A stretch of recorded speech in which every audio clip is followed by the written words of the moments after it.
Some silences don't come from peace, they come from distance. The kind that grows so quietly, you don't notice it's choking you until there's no air left between you and the person you love. The kitchen clock ticked like a heartbeat, each second cutting into the heavy stillness that filled the room. I stood at the sink, hands trembling as I scrubbed a plate that didn't need cleaning, the sponge's coarse texture biting at my skin. Across from me, Tom laughed into his phone, that soft, low laugh that used to belong to me. Now it sounded secret, shared with someone else. Each word was a blade twisting deeper, confirming the fear I'd been too scared to name. It started small, a laugh, a look, a spark I tried to ignore.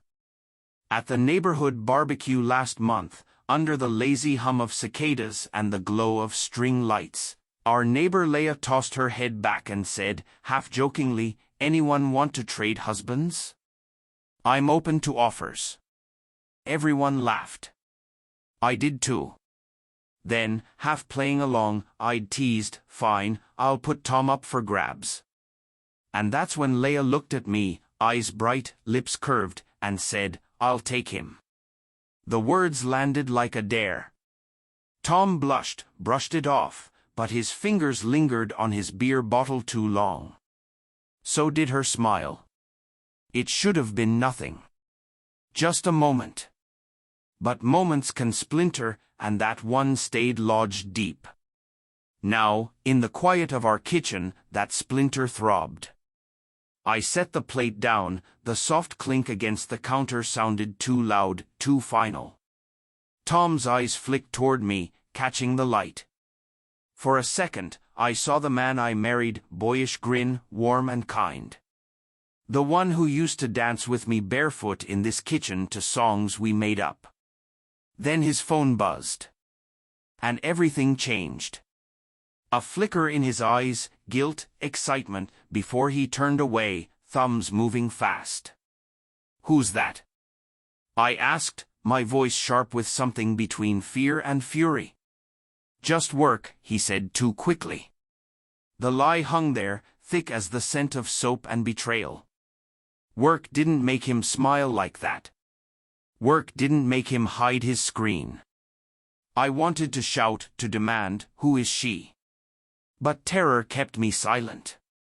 Because asking meant hearing the answer. Still, the signs piled up, little ghosts of truth scattered everywhere. Late nights at the office that left his briefcase untouched. A new cologne that didn't smell like him or us. And Leah, always there, in the grocery aisles, in casual hellos, her hand brushing his arm just a second too long. I told myself it was nothing. That I was imagining it.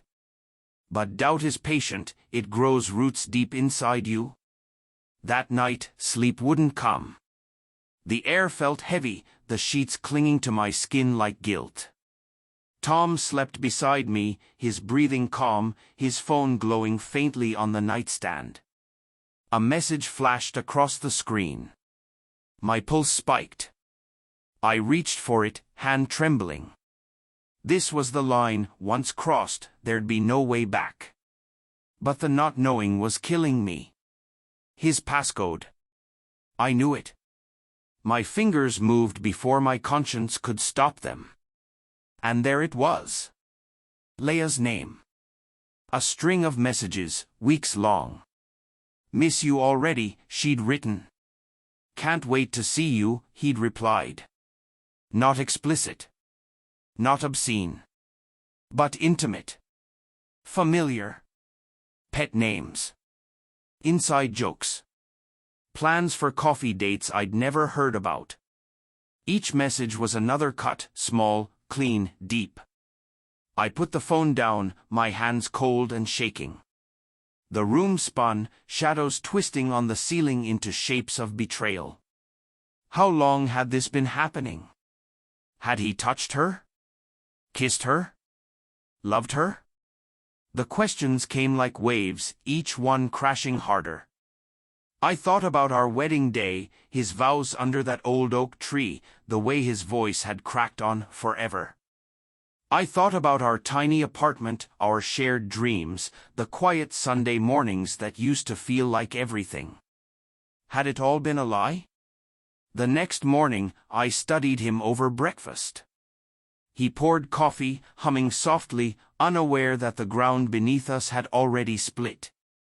"You're quiet," he said, tone light, but his eyes flickered, a flash of fear, or guilt, or both. "Leia seems nice," I said evenly, tasting blood in my throat. His mug froze midair. "Yeah. She's friendly." His tone careful, too careful. The silence stretched, sharp and suffocating. I could have ended it right there, demanded the truth. But I didn't. Maybe because I still loved him. Maybe because I still hoped I was wrong. So I smiled. "A brittle, dying thing. She's lucky to have a friend like you." The words tasted like ash. The days that followed were a slow unraveling. I became an investigator in my own marriage, tracking shadows, decoding glances. Leia's car outside his office. Her name whispered in his sleep, soft and tender. Each clue another nail in the coffin of our life together. The breaking point came a week later, another neighborhood party, laughter and smoke filling the summer air. Leia was there, glowing, radiant. Her eyes found Tom's across the yard, and I watched the way the world disappeared for both of them in that look. When her fingers brushed his arm, something inside me snapped. I walked over, calm, deliberate. "Leia, mind if I borrow Tom for a minute?" In the shadowed corner of the yard, I turned to him. My voice trembled, but my resolve didn't. "Tell me the truth," I said. "Are you in love with her?" For a moment, everything stopped. Then I saw it, the guilt, the regret, the surrender in his face. "I didn't mean for it to happen," he whispered. "It's not what you think. But I feel something." The words gutted me. My world didn't explode, it folded in on itself, quiet and merciless. I looked at him, tears burning behind my eyes, and I saw both, the man who broke me and the man I still loved.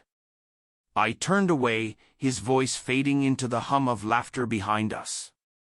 I didn't know if I'd leave him or stay, only that whatever we were, whatever we'd been, was already gone. The crack in our frame wasn't just a fracture. It was the truth, and it was never going to heal. Love doesn't always end in screaming. Sometimes, it ends in silence, the kind that tells you the stories over even before you admit it out loud.